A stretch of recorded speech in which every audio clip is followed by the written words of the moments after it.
anyway, I just always love supporting you and your projects. You are just like such a pure soul in our space. No, seriously. And I've seen you around for years, and we're just like starting here. So, Griff, I've seen you around in the space for years, and the way you show up in the Web3, the on-chain space, it's just really inspiring. Like you've kind of been a trailblazer. You have been a trailblazer with the entire DAO space, being on the first DAO, and very core ecosystem projects you've built. Giveth, General Magic, now Unicorn.eth. So yeah, anyway, I know your intro and background could be like a whole episode here, but yeah, happy to have you here today. We're running it back. Yeah, we're running it back. Yeah, the DAO is back. That's probably like the most exciting thing to talk about. The DAO is back. It's kind of crazy. That is crazy. I remember reading in Laura Shin's The Cryptopians about the first DAO, the DAO hack, your background, your raw vegan diet in the book they talked about. It was pretty humbling to hear someone give my story like that. Yeah. It's very funny. It's funny. I've done that diet before, and like, man, that is like the healthiest, the best I've ever felt. The healthiest I've ever been. It's crazy. When steamed veggies doesn't make the cut, it's pretty healthy, right? Like, geez. Yeah. So anyway, and your background, your story, it's really inspiring. And I would just love to hear from you, like your introduction, like who you are, what projects you're working on. Again, this could be an entire episode with everything Griff does. I'll try to keep it short. I mean, I think the most interesting stuff is, before crypto, I didn't have a bank account. Okay. I actually hated the banks and hated the governments, and was just kind of trying to exit the system. You said you were like getting gold. Like you were like, using physical gold and silver as a store of value. So I was a chemical engineer. And every other paycheck, like every month I would go down, I'd drive like maybe 50 miles to Northwest Territorial Mint in Tacoma. And I was in Seattle. And I would turn my paychecks into gold and silver. And then when I stopped being a chemical engineer, I didn't need a bank account anymore. And so I didn't have one because I didn't want one. So you went fully like on chain. Well, before there was a chain, I went fully physical gold and silver. Right. Wow. So, and then I traveled a lot. I was, I basically started doing odd jobs. I had a moving company. I became a Thai masseuse. Like I went to Thailand, learned Thai massage. You have so many lives under your belt. It's crazy. Yeah. Chemical engineer, Thai masseuse. And then I turned $3,000 worth of crypto or worth of gold and silver into crypto, into Bitcoin, and then kept half as Bitcoin, digital gold, I guess. And the other half I turned into Litecoin, Feathercoin, Terracoin. This is 2013. Oh, these coins my God, man. Did not exist. Namecoin is the only one that people probably still know about. Those were the days where like when you heard Litecoin. someone talking about Bitcoin, it's like, okay, yeah, but you were there early. Like, you were there early. I was following Bitcoin since it was $5. I saw like a Trace Mayer video, but I didn't want to wire money to Japan. That was like using the banks. I wasn't into that. So why would I ever do that? But then I was a chemical engineer, and I got really excited about crypto because the more and more I went down the rabbit hole and was reading about Bitcoin, because Ethereum didn't even exist, right? Right.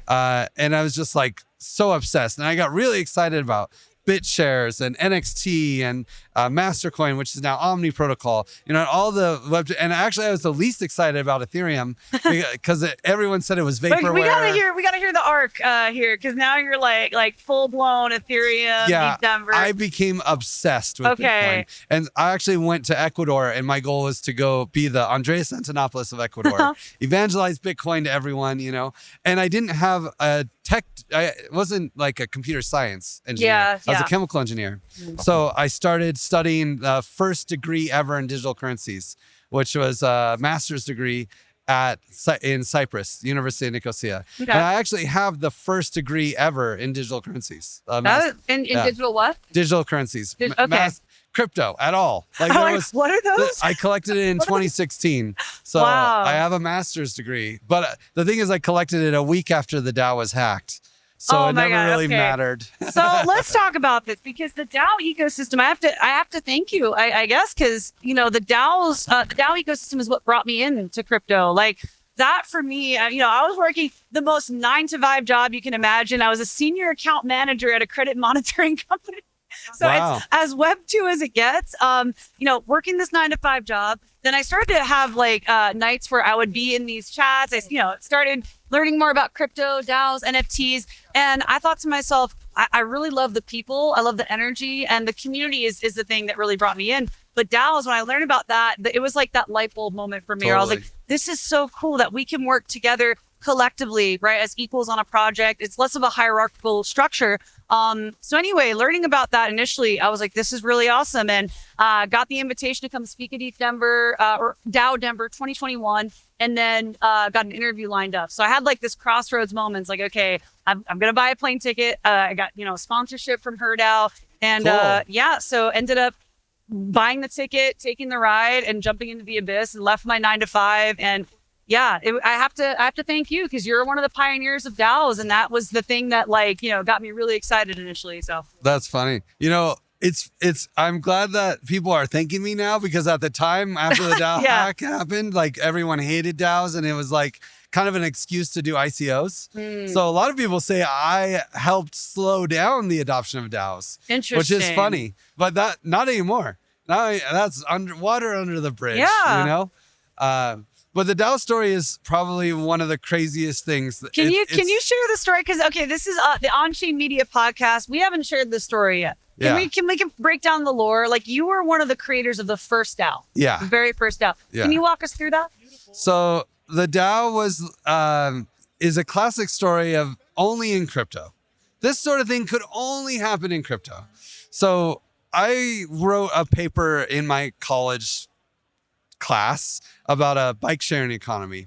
And I was really excited about how do we use crypto to make decentralized Uber, decentralized Airbnb, Have you talked to Zero X Joshua about this? Yeah, of course. Okay. Of course.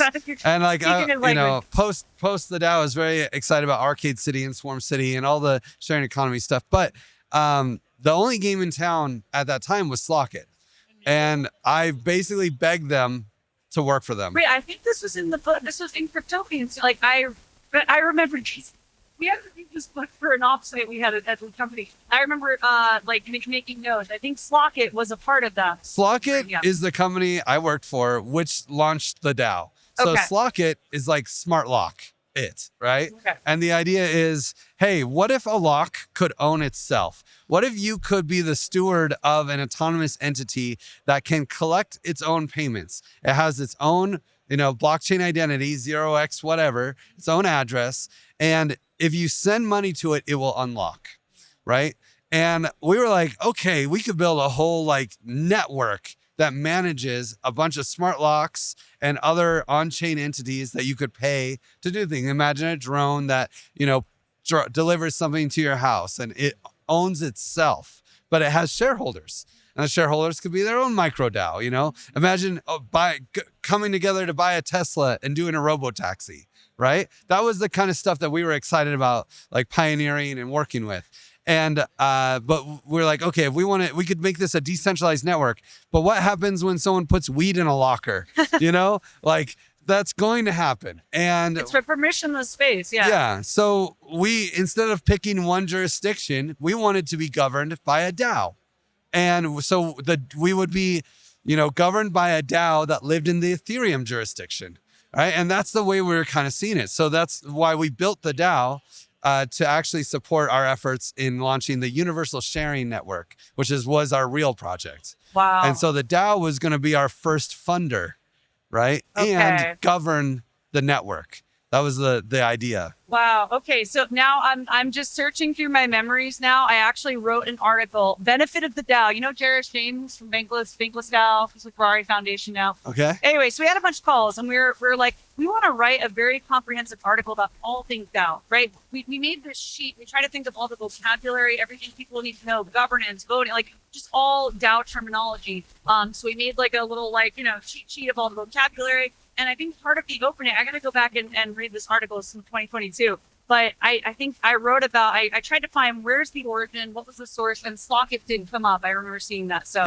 yeah. How did it feel to be at the beginning of that? Was it scary? Doing something that had never been done? How did it feel going through that? Not scary at all. It was very exciting. Yeah. Very exciting. I mean, the DAO was at the time, we started in 2015. And we worked on it for almost a year before we launched it. And I was the community manager.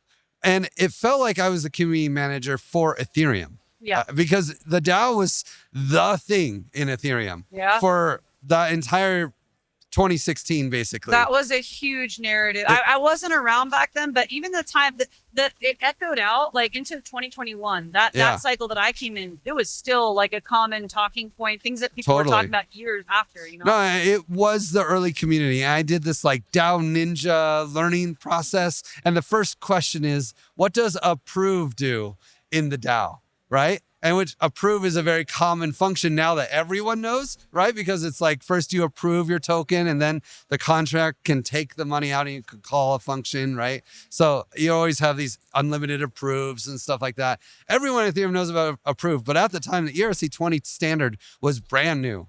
The DAO didn't even totally follow it exactly, right? And so it was like no one knew about that. And there were like questions like that got a lot of people.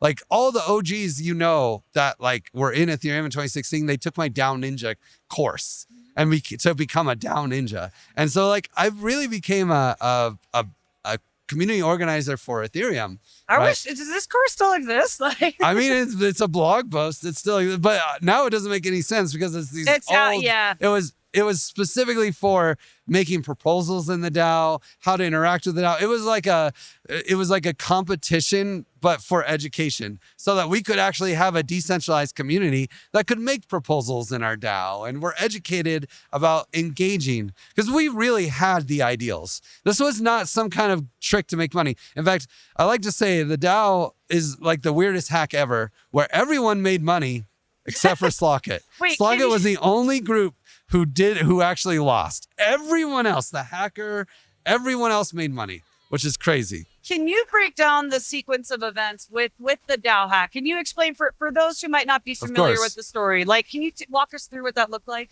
Yeah. So, well, let's start at the DAO saga, right? Okay. So first we launch the DAO and we say, here's the bytecode to launch the DAO. Anyone can launch the DAO, right? And here's the bytecode. And so there were like 10 DAOs launched.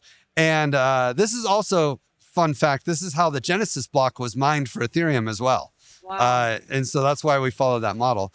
But there were two that had very anonymous addresses. Mm-hmm. And actually Taylor Monahan and her boyfriend at the time flipped a coin. And that's what chose the DAO. That's right? So funny. Wow. And so then we had a crowdfund and it became the largest crowdfund in the history of the world. I feel like I literally like I gotta go back and find this article. I feel like I wrote that. I found that out. Yeah, that's crazy. Yeah, and this was like the beginning. This was the moment where, wow, you can use crypto to do capital formation at another kind of level that was never possible. And so the reason that everyone was willing to throw money in is because it felt like almost a risk-free investment. Warning for anything that feels like a risk-free investment, okay? If it feels like a risk-free investment, you do not understand the risk. I don't know if there's a such thing. I feel like exactly.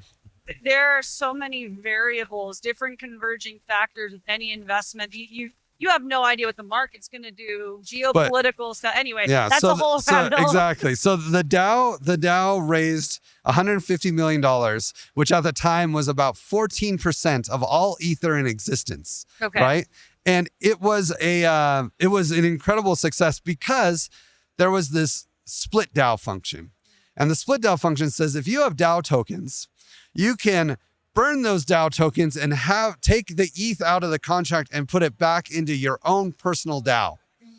And so it was kind of like, hey, if you use your Ether to buy DAO tokens, you can always take your DAO tokens back. You send your DAO tokens back and get your Ether back. Okay. Right? And so everyone's like, well, this thing is super cool. It's the DAO. Like, I want to be a part of this. And so everyone in Ethereum put their money in. And it attracted a lot of new people to Ethereum. A lot of people had never touched any of this stuff. And they're like, I want to try this. Sounds so cool. You had, so in the original DAO, you had Vitalik, you had Jordy, yourself. Who else was a part of the formation of that? So Jordy was not actually part of the DAO. Oh, okay. Why do I remember Jordy was a community member. He got a high score on my DAO Ninja course. Okay. Right?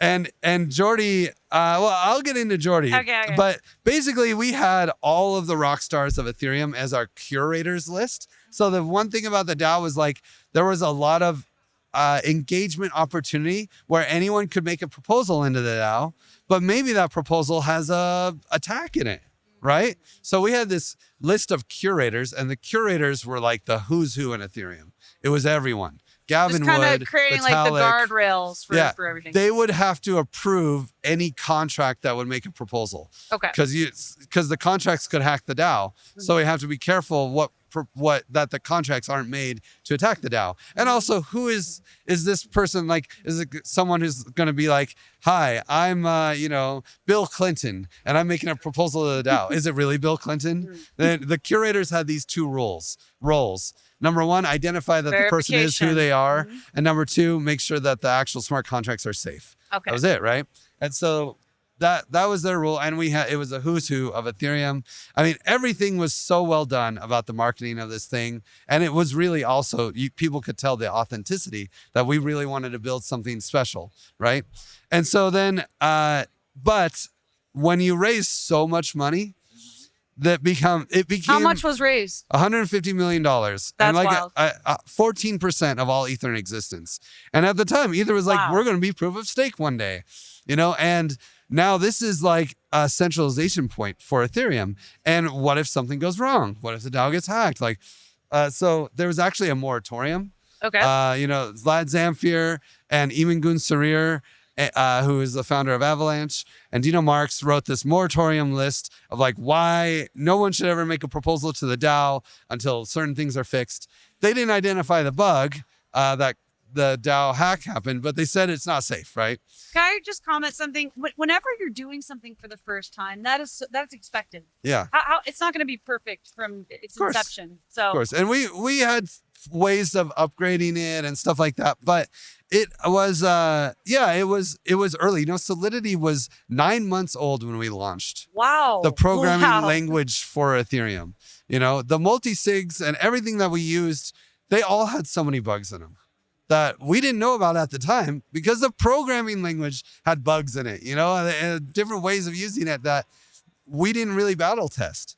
It was all so new, and it was way too risky to have that much money in smart contracts at the time. Yeah. There was no such thing as a smart contract audit. We actually got an audit, but was it like the first ever audit?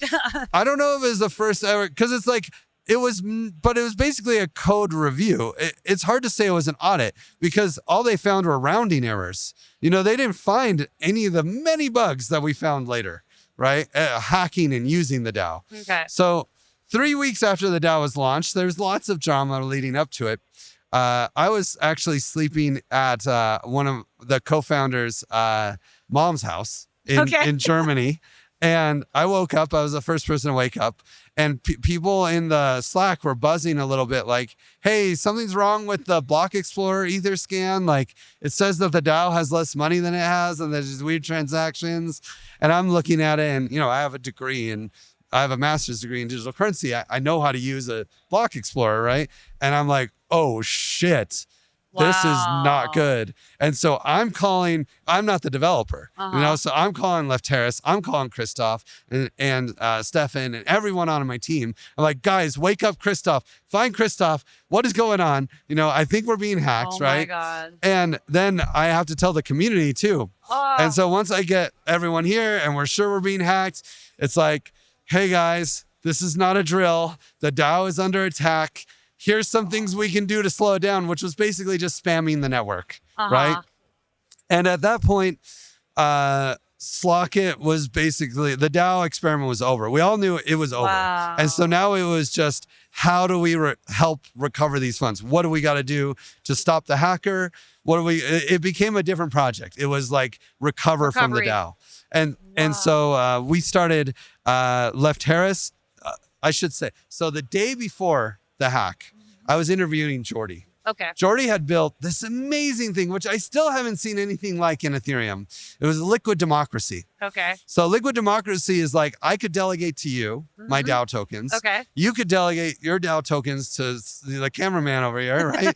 and then if the cameraman votes, he would vote for all three of us, right? Okay. But you and so it's like this liquid democracy. But if So I wanted to vote, more inclusive design, it's opening it up for more people to participate. Yeah, but if I wanted to vote, I could still overrule his vote. Okay. And same with you. So you there's could like a overrule weighted, your vote. some votes are weighted depending on the role. It's like a merit-based weight system. Well, it's just like I delegate to you, and then you can delegate my delegation further. Okay. And you could maybe 10 people delegate it to you, and you're like, I don't know much about this vote. I'm going to delegate to the cameraman. You know? Interesting. And the cameraman's like, yeah. So whatever man. happened with that? I just saw Jordy yesterday, and I was like, oh, I'm going to interview Griff about the DAO, and I'm curious, like, whatever happened with that? Well, the DAO didn't work out, so it didn't go anywhere. We worked together to build liquid democracy within Giveth, and like liquid pledging is what we called it with donations. And I also built a liquid democracy implementation with Pairwise, a voting application that I built. But like, for some reason, it never took off because the current delegation systems in Ethereum, they're like one-hop delegation, and you can never overrule your delegate. Which is like, they're so weak. Yeah. We had something better in 2016 than they have in 2026. Why can't we bring this back? Dude, I've tried. But the thing is, the system that Jordy was effectively ZKM, like ZK pioneer. Jordy was CTO of the independence movement in Catalonia, the city that Barcelona is, the little part of Spain that Barcelona is in is called Catalonia. And they actually voted for independence in 2017. They've wanted independence from Spain forever. And he was like CTO of the independence movement. That's crazy. Right? And so he's building this for governments, right? With that in mind.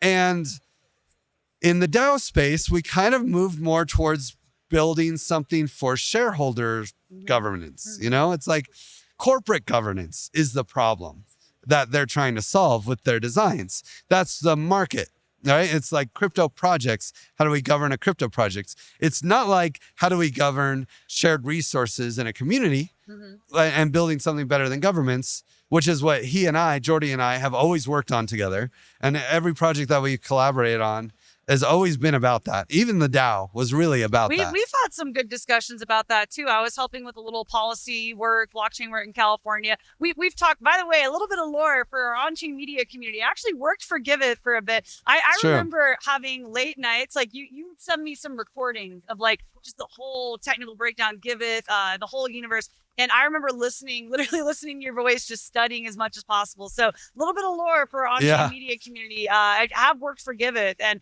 man, what an all-star team. And if Giveth had more money, we would have never let you go. Listen, I mean, not that we let you go. It was just like, we couldn't, it was like, yeah. Here's the thing. I'm still here. And what I found, I was talking to Bridget, our unicorn over here, resident unicorn. I made the decision that like, okay, this is what I love to do, right? Yeah. So I decided, I've done this for so many projects. I've done, BD, business growth, ended up leaning more towards media and marketing. But I decided I'm going to build a business around this, and then I can help the collective, right? I can show up. We can do a campaign. We can do a podcast, spaces. And I feel like more like sovereignty in that working style. You know what I mean? Totally. I don't know if you've ever felt this in life. You ever feel like I've had certain roles where like, I don't know, I didn't quite fit into the peg, you know what I mean? But like, I know I'm like, there's a way I can add value here. I want to show up. I feel passionate about this. But I found a flow with Onchain Media that has really worked. So anyway, sorry for my tangent there, but I do have a gift for you. I have something I want to give you here today. So that's exciting. This is a gift for you, rare, limited edition Onchain Media hat.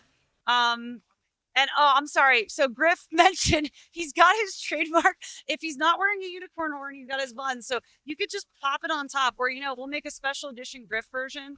We'll just get a little hole. Does it work? Does it work? It's a hat on a horn on the bone. So that's so okay. yeah. I might have to let that one go. Yeah, I remember now. I went to give it to you, but you have your signature. You got the bun. So the man bun doesn't work with these caps. Yeah, all right. A beanie. All right. People wear a beanie. So we're gonna run it back next year, you guys. I'm gonna get a custom Griff Green. If piece Oh of yeah, merch put for a you. little hole right here. You know, I don't do the thing is I don't do the back knot. I do the top knot. The top, so it's okay. I need like the hole up here. So structurally, I need to just engineer this differently. Exactly. It'll all right, work. we're gonna work on this for next year. All right, so Griff, there's just so much that you've done. You really are. Well, yeah. Let's finish this DAO story because we're almost there. We're almost there. So the DAO hack happens, and basically my role changes from community manager to leading the recovery effort. And I really led the recovery effort from 3 different angles. Okay. The first angle is, how do we make a hard fork happen, right? We need a hard fork. And this is even like Vitalik was the first one to say it, although we are all hoping he would, that we could basically hard fork the network and make it so that all the money in the DAO goes into another contract. Okay. And the reason this is possible for this hack and not other hacks is the way the DAO hack happened is that the money doesn't just like go to the hacker. The money went into another contract where it was stuck there for 35 days and couldn't be moved. Okay. So the ether can't go to an exchange. It doesn't trickle into the rest of the network. It's literally locked in a contract for 35 days. Okay. So we have 35 days to change the rules of Ethereum where we can hack the hacker and take the money. Okay, that's where I remember you saying like you had to hack. We hacked the hacker. Yeah. Wait.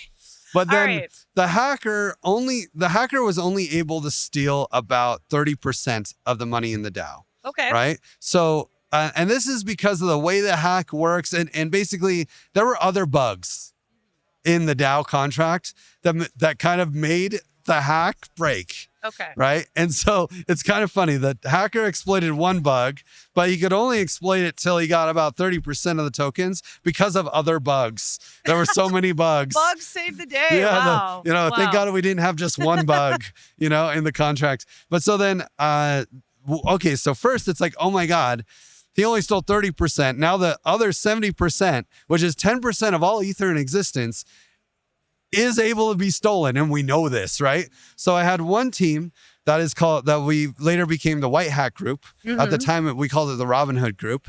And the Robin Hood Group was like me, Lefteris, Alex Van de Sande, and Jordy, and a few other anonymous hackers. Mm-hmm. The only reason Jordy got involved was because he made Liquid Democracy. And I was talking to him the night before the hack to interview him for a blog post I never got to write because the hack happened.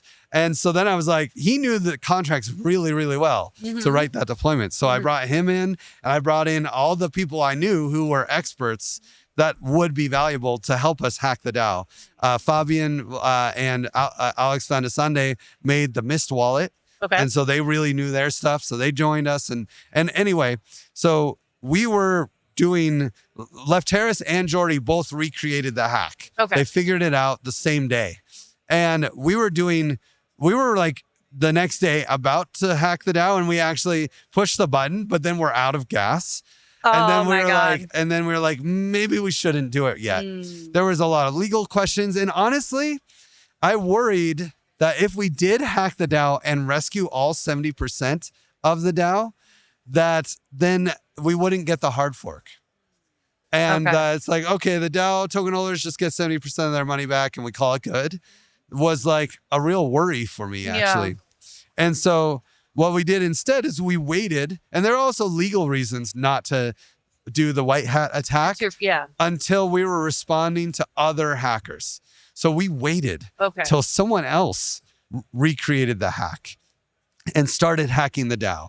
And that took like, I want to say 6 days. Okay.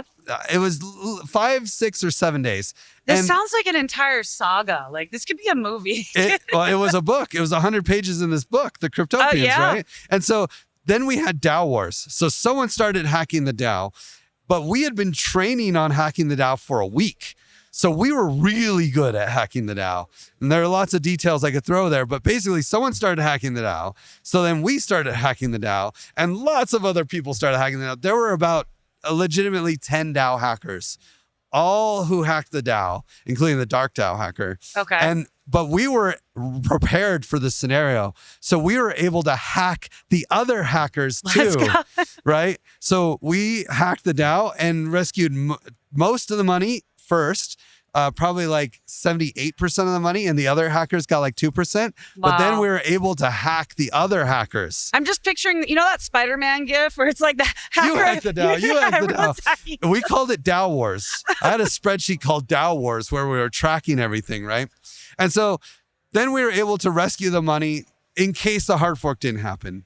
Then there was also the hard fork work of like working with the community. We had a carbon vote to make sure everyone still wanted to hack the DAO. It was like 80% of Ether token holders wanted the hard fork to happen.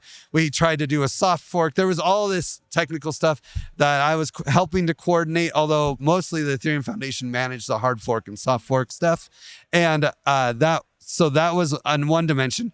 But then there was a third dimension. So the way the hard fork worked is it took all the DAO, all the Ether in any contract that derived from the DAO, because there were all these like hack DAOs, and there were even other people who had legitimate split DAOs, right? That had burned their DAO tokens and had child DAO tokens, and then they had their Ether in that DAO. So we had all of these contracts that came from the DAO, and the hard fork took all the ETH out of all of them and put them in one simple contract where anyone with DAO tokens could get, if you had 100 DAO tokens, you could get 1 Ether back, which was the price of the DAO token sale, right? So everyone with DAO tokens could get their money back from the hard fork. But only 97% of the funds were accountable to DAO token holders. The other 3% we called edge cases. Okay, what is that? So there were a few edge cases. Number one, the biggest one was that people who bought tokens in the second half of the DAO token sale, which the DAO token sale lasted a month. In the second half, the price was slowly going up. So it started at 1 Ether for 100 DAO tokens, but some people paid 1.05, 1.1. And then at the end, the last 4 days, it was 1.5 Ether for 100 DAO tokens. So how much was that at the time? How much was Ether? Ether was about $12.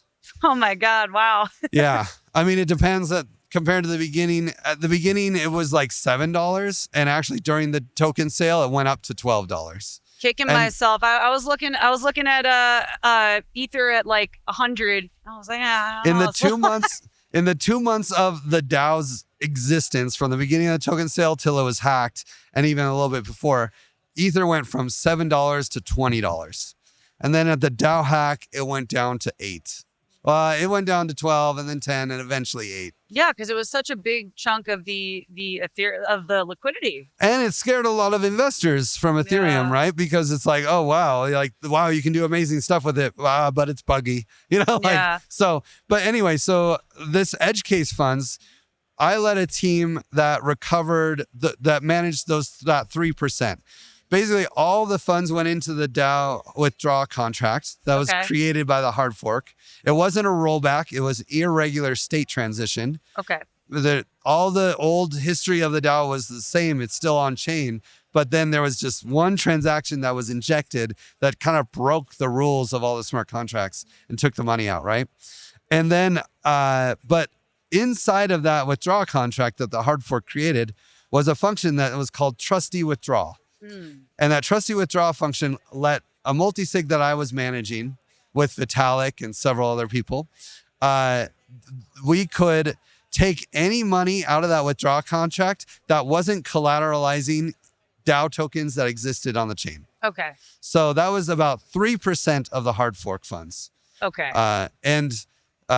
is like, was something like 450,000 Ether. All right. So how many, you said there were several of the edge cases, like how many did you have to deal with? Well, so there was, the biggest one was the extra balance, like the people who paid extra during the token sale. The next biggest one were child DAOs, people who had burned their DAO tokens to get the Ether back. Child DAOs? Child DAOs. So when you call the split DAO function, you burn your DAO tokens, unless you're the hacker. You find a way to, the hacker, the way the hack worked was you call this split DAO function. Right? And the split DAO function creates a child DAO. If the child DAO is done correctly, your DAO tokens are burned, and the Ether that those DAO tokens represent are sent into your child DAO. I feel like I'm getting a master's in digital currency here today. It's kind of like, hey, I want my money back, but it's not you're getting your money back. It's that you're creating a sub DAO. right? Okay. You're like, yes, I yes, don't yes. agree with what the DAO is doing. I want to create a split DAO, Like a soft fork. a child DAO and anyone who wants to join me can join me in the child DAO. I've seen right? that with nouns. I feel like the nouns community they have like their little nouns. There's like all these sub communities underneath the umbrella of the DAO. Yeah. So, okay. So it'd be like if you could burn your noun, and then that would be the funding for a sub community of nouns, right? Okay. And so that's what it was supposed to do. Now in the hack, what people would do is they would have these other attack contracts that would basically send the DAO tokens in, but not let them get burned. Send the DAO tokens in, get the ether, and then take the DAO tokens back. Okay. And so then they keep sending the DAO tokens back and forth and getting more ether with the same DAO tokens. Okay. Right? They call it a re-entrancy attack. So that's an exploit. Yeah, it was a bug. Okay. It was a big bug. Okay. And so, but there were people who used that function appropriately. They actually did burn their DAO tokens, and now they have child DAO tokens. But the child DAO tokens don't let you get your money out of the withdrawal contract. So we made a bunch of little withdrawal contracts for each child DAO so that they could get their ether back, right? I think it was around 65,000 ether for those people, and there's only 2 ether left. It was actually like an extremely successful recovery effort for that group. That is amazing. That is just, it makes me so happy to hear that at the end of the day, you were able to do your recovery efforts. It took many months to really make this effort, but it was also made in a way that it could happen forever, right? So when movie? Yeah, right. But then there were other things like there were, for instance, to hack the DAO, you actually had to send some ether to the DAO to hack it. So the hackers that hacked the DAO, they're kind of like de-incentivized. They're not incentivized to do it. I mean, in the end, you could make it profitable, so like they would do it. Like it's kind of like with cybersecurity. You just kind of add all these friction points, make it annoying for them. I mean, it wasn't annoying for anyone that was hacking the DAO. They were happy to do it. It's just like in the recovery effort, none of the hackers came forward to get that ether back. Did you ever find out who they were, by the way? Well, Laura Shin has a pretty strong theory. I think it's pretty hard to prove. She had a source, right? I remember seeing a chain analysis. Chain analysis. So they did a lot of on-chain stuff to kind of determine that it was the guy who made this ICO that was for the pay token. Man, I'm blanking. I think it was called 10 was the name of the ICO. And they were like doing like credit cards for crypto or whatever back in like 2020.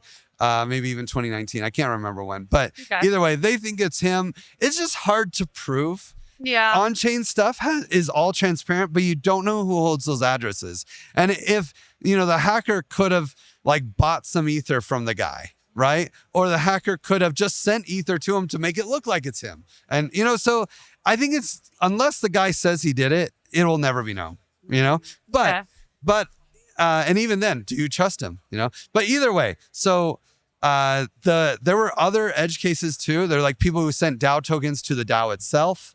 There are people who just sent ether to the withdrawal contract directly. There was just like all sorts of ways, all sorts of like we were able to automate the child DAO and the extra balance recovery efforts. But then there are all these other things, people who made proposal deposits. Each proposal was 2 ether, which at the time was only $20, but 2 ether is a lot right now. Yeah. Yeah.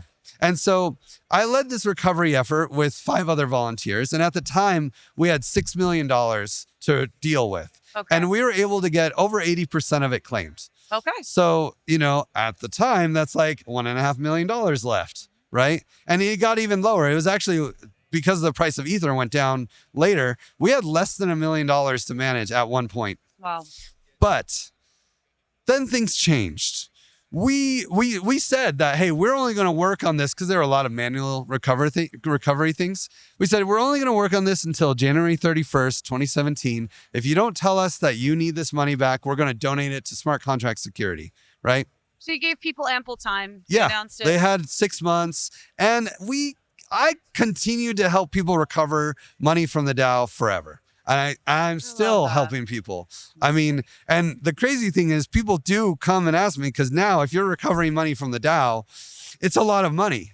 Like last year, I helped someone recover $800,000. Oh my God. From the DAO. Yeah. Wow. because now the craziest the price of thing, Ethereum has that impacted with the price of Ethereum going up so dramatically? Ether was around $10. Then it's $4,000. That's if you have $1, that's $400. If you had $1,000, that's $400,000. Right? $1,000 was like a normal sized investment in the DAO. You know, the guy who had $8,000 in there, he put in 2. It was just a strong hodl. What was I doing? But why was I not? I know, right? It's crazy. Why was I not buying just crazy times, right? But you know, now we are today. Yeah, let's talk about the. So we're doing a part 2 of the DAO. Yeah, you're coming back. The DAO is back. So when the first DAO, what year was that? 2016. So 2016. It's been a decade. A decade. There's something very significant about this. I mean, you still have a lot of mind share. When you talk about the DAO, anyone that's been in crypto for a minute knows about the DAO. So you have the mind share. There's always going to be momentum and inertia with this too. Like people that are going to want to get involved. It's a crazy story, you know? It is. And so basically what happened is we said in 2017, we're going to donate this money to smart contract security. Okay. So at the time was basically Ethereum security, right? And then fast forward to 2026, PC, who is the founder of Seal 911. Seal 911, by the way, if you ever get phished or hacked or find out about anything bad happening to you in Ethereum, you want to talk to the Seal 911 bot. Okay, it's really like a 911 service. Where can people find this? I think it's seal_911_bot on Telegram. But Google Seal Alliance, and there you'll see like reported incidents on Seal's website at the top, big red button, right? So if anything ever bad happens to you, like I actually told someone today, a friend of mine got phished. They're like, hey, I need your help. I don't know what's going on. I'm like, dude, me neither. Okay, just message Seal, call 911. You know. Incredible service. Well, the founder of that, PC, co-founder, he founded it with Sam Sun, very famous crypto white hat. He reached out to actually Wintermute, and this 17-year-old kid who was working at Wintermute, fucking genius. His name's Fade. He was Seal PC was saying, yeah, man, you know, Seal 911 has all these anonymous white hats. It's really hard to get funding in 2025 because everyone wants KYC and the white hats don't want to do KYC, but they really should get some money for all the amazing work they're doing, helping everyone who's losing money in crypto. And so Fade's like, you know, I was looking at old contracts and I saw $20 million in this multi-sig. And I was looking it up and it came from the DAO and they said they were going to donate this money to Ethereum security. And so he reaches out to me. So it didn't happen. Yeah, we just let it sit there. We never donated it anywhere, right? And it was a good hodl. Yeah. To say the least. Wait, so you still have that treasury now in 2026? Yeah, exactly. Wow, okay, that's awesome. So these are the edge case funds that were never claimed, right? So the DAO withdrawal contract still exists, and it will exist forever. But these edge case funds that were unclaimed, 0.6%. It was 20% of the 3%, right? 0.6% of the DAO funds are today, even at ETH under 2K, worth about $150 million, right? And this is the thing. When PC reaches out to me, first off, I was at Burning Man, so I wasn't really being active on my phone and crypto because I run a Burning Man camp, you know?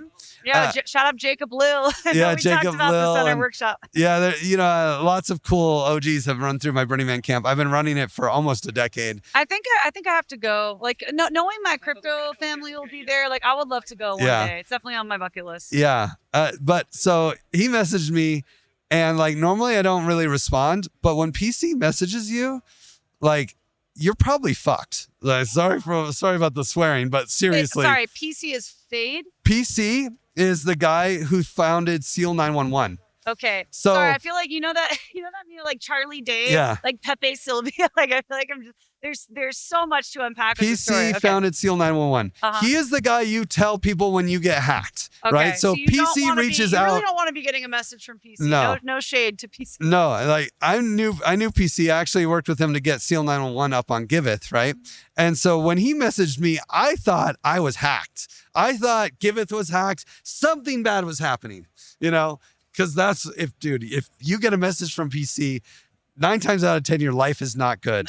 At least your financial life. So I'm like, oh my God, what's wrong? He's like, hey, have you seen this multi-sig? Do you know what it's all about? I'm like, yeah, that's this. He's like, yeah, this blog post says you're supposed to donate it to Ethereum security stuff. What do you think about that? I'm like, dude, there's $300 million in this other contract that multi-sig controls. The $20 million is nothing. Because at the time, Ether was twice the price that it is now. And so then, but I'm like, dude, I'm in the dust. Let me message you back when we get done with this. So we started working on how this is going to work. And, at first we were kind of like, it doesn't really make sense to do this. It's like too much risk. We just, why? It's been so many years, like, why kick a hornet's nest, But then the balancer hack happened. And old contracts all of a sudden in the age of AI are not really as safe as they used to be. Yeah. Especially since we started this with $6 million and we set up a security system with a 3 of 6 multi-sig. That was fine for $6 million. It wasn't fine for $320 million. Nope. You need more signatures on that. Yeah, you need more than 3. And our keys have been exposed for 10 years. So like, who knows? Maybe North Korea has 2 of them and we're one wrench attack away from like, something really bad happening. So we knew we couldn't do nothing. And the idea came up to stake the funds so that we could keep claims open. But it's so much Ether that the staking rewards are way more than enough to fund a lot more than just this increased security, because like we were 6 volunteers. I couldn't get the old curators to barely respond to me until I'm like, okay, what if we professionalize this? Right. What if we actually, instead of being volunteers for 10 years, we take like a small salary, like $500 a month, something small that we actually have a reason to spend our time on it, And it's like, okay, cool. Now we have professional multi-sig holders and we can actually bring in other people and we can expand the group beyond a 3 of 6 multi-sig and bring in more secure contracts. We're using a contract that was written when Ethereum was probably like 3 months old. We knew it had bugs in it. So the multi-sig contract. Okay, so you started the DAO when Ethereum was just a baby, basically. It was, the Solidity was 9 months old when we deployed the DAO. So under a year, the first DAO was created when Ethereum was under a year old. Yeah, and there were other DAOs. It's just the first big DAO, right? Okay. I mean, people would even argue Bitcoin is a DAO. All right. So like, wow. But it's the DAO. Like it was the first modern DAO where token holders were voting on things, and it got mind share, it gained traction. It was a big deal. It still is to this day. People talk about it, and with the DAO part 2, I'm curious. Like, first of all, I want to support however I can. I think it's incredible what you're doing. What does this revamp look like, and what are some of your hopes to see with the DAO part 2? Well, so we're basically creating more of it has a financial bend because our goal is, we're calling it the DAO Security Fund. Okay. So the DAO is back, and it is the DAO, and it's all the contracts from the DAO. All the money came from the DAO. There's an emphasis on prioritizing cybersecurity. When I wrote that blog post, we said we were going to donate this to Ethereum security. So we're donating it to Ethereum security. That. Let's go. And we're basically doing it from the bottom up. So I'm kind of making the DAO like a DAO for security researchers. Okay. We're going to distribute an NFT. I'm going to announce that tomorrow, actually. Wait, what? Oh, wait, are we getting a little alpha here? Yeah, getting a little alpha. Wow. I'm going to announce it on main stage tomorrow. Out after that, but yeah. Yeah. That's makes it very easy to say it. Yay. So, and we're going to try to collect all the security researchers in the space so that we can use the collective intelligence of these giant brains to fund Ethereum security. Ethereum Foundation has an incredible project called the $1 Trillion Security Initiative. It is doing a great job, but it funds security from the top down. Okay. We're going to fund security from the bottom up. We're going to run QF rounds, voting rounds, and like do it the DAO way. Is Giveth involved at all with any? Because I feel like this definitely has got Giveth vibes. Yeah, yeah. I mean, I basically had an opportunity to create this system however I wanted, right? Okay. So, and it's really, honestly, the coolest thing that ever. Wow, there's a lot of cool things that have happened to me. Yeah. But like, it's kind of one of my many blessings that I'm in this position to make this happen. Giveth is managing all the operations, and we're going to, basically work with all the round operators to manage this fund. The way it'll work is that we're going to have an application process for round operators, DAO tooling providers. Okay. Right? we kind of have two missions: fund Ethereum security and support the DAO space. I love that. And the way we're going to support the DAO space, it's not by giving them grants, it's by giving them jobs. All the different DAO tooling providers can apply. Imagine futurarchy or conviction voting or liquid democracy implementations. People who are building interesting ways to distribute funds in the DAO space, they can apply to us and say, we want to distribute money to Ethereum security projects, and we will pay them a decent salary to do that. They'll get a use case of distributing millions of dollars potentially to security projects, which honestly, the use case is probably more valuable even than the fair money that we pay them for the work. The experience, being able to having that also on your resume. Exactly. Like, that's huge. If you can say, hey, we distributed $2 million to security projects. Here's what we did. Here's how it worked. Like that gets you endorsed, right? And then the curators, first off, are just like the rock stars of the Ethereum space. Vitalik.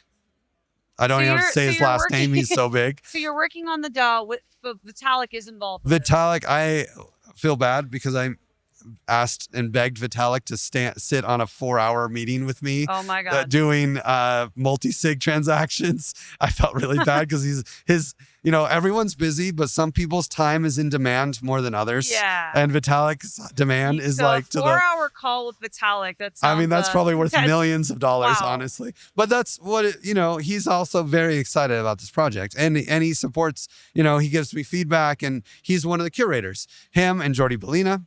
Who's obviously not only did he hack the DAO with me, but he's one of the leading researchers in zero knowledge. Polygon. He's been such a pioneer for Polygon's the ZKM. He's leading a Zisk project that will likely be a new client when we move to ZK on Ethereum. It'll be like, right now there's Geth, Nethermind, and those things for the execution clients.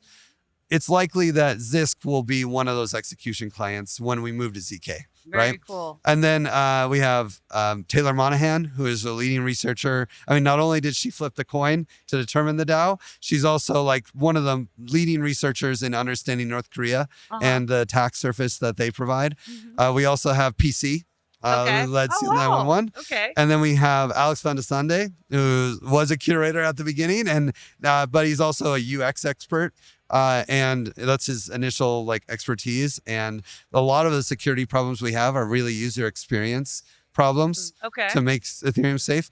And then we have me, and I'm in the DAO space. I do stuff. I've made the Unicorn wallet, which is also very security focused. Unicorn.eth, core infrastructure partner of ETH Denver. Exactly.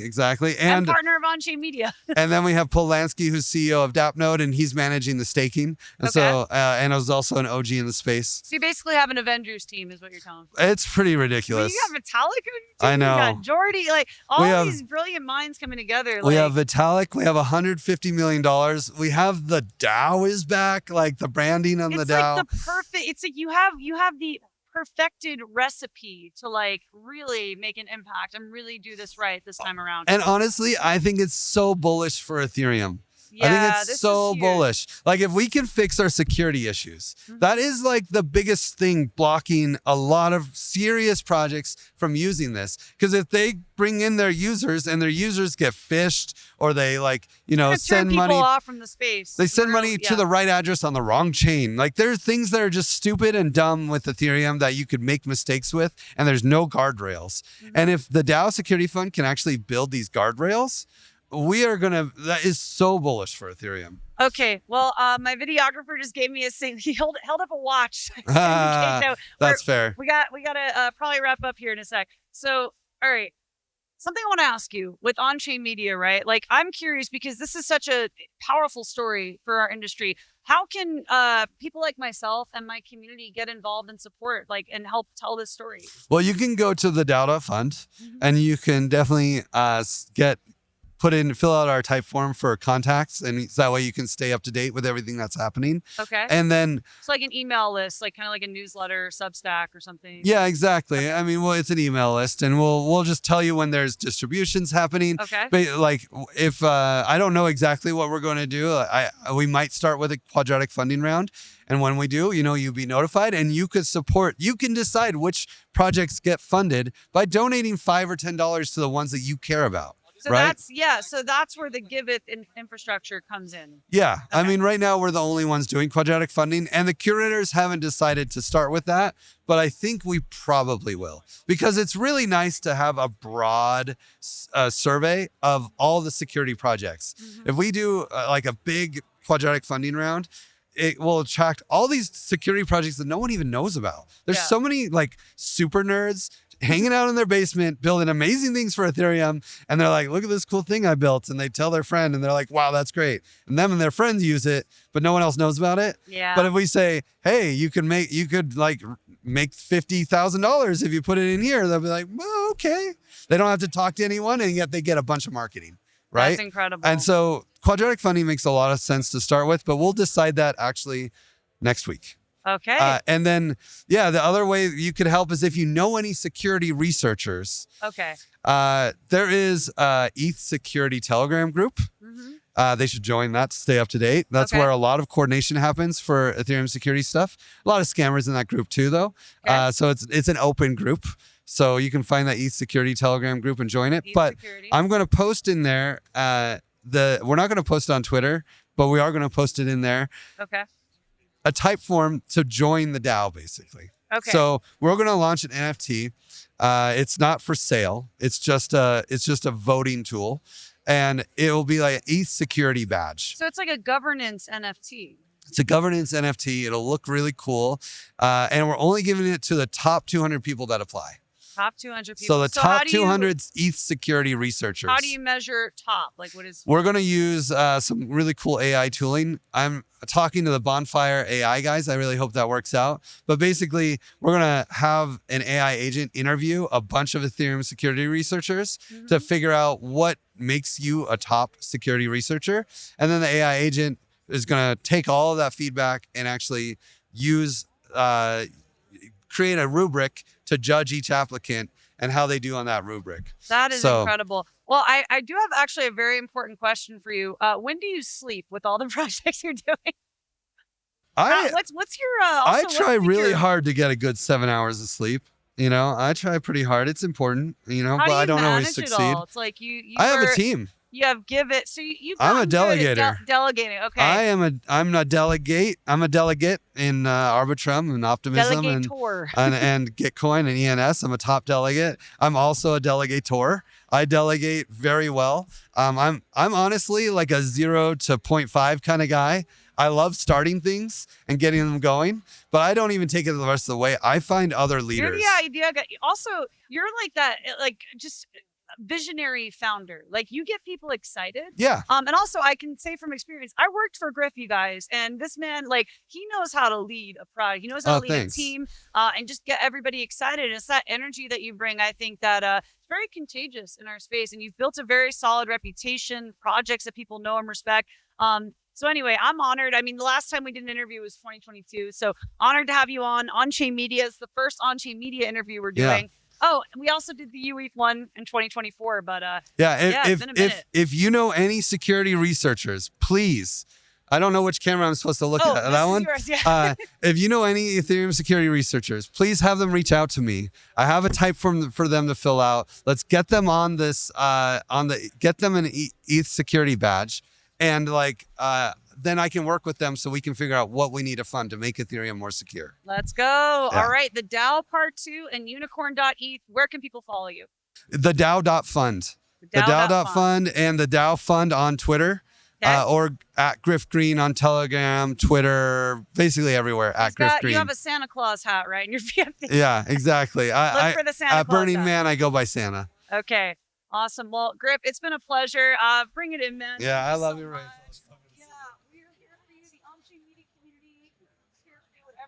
We got your back, and just love what you're doing, man. All right. We will see you on the next episode. And Griff, thank you so much again for taking the time today. Yeah. Bye, guys. Bye, everybody.